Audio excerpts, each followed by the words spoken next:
Luke chapter 15, verses 11 through 32. He also said, a man had 2 sons. The younger of them said to his father, Father, give me the share of the estate I have coming to me. So he distributed the assets to them. Not many days later, the younger son gathered together all he had and traveled to a distant country, where he squandered his estate in foolish living. After he had spent everything, a severe famine struck that country, and he had nothing.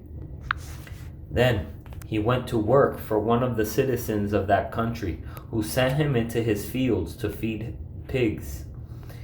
He longed to eat his fill from the pods that the pigs were eating, but no one would give him anything.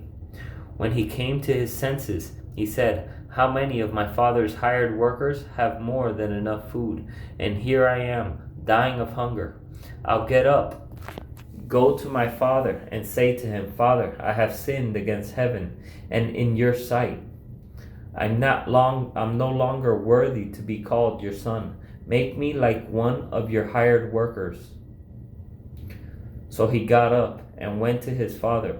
But while the son was still a long way off, his father saw him and was filled with compassion. He ran, threw his arms around his neck, and kissed him. The son said to him, Father, I have sinned against heaven and in your sight. I'm no longer worthy to be called your son. But the father told his servant, Quick, bring out the best robe and put it on him. Put a ring on his finger and sandals on his feet. Then bring the fattened calf and slaughter it, and let's celebrate with a feast. Because this son of mine was dead and is alive again. He was lost and is found. So they began to celebrate. Now his older son was in the field.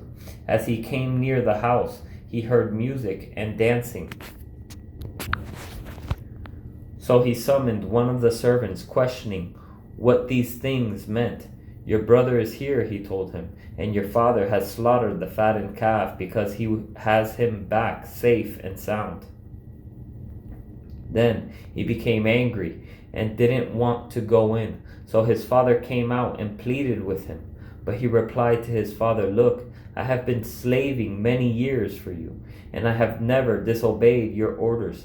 Yet you never gave me a goat so that I could celebrate with my friends.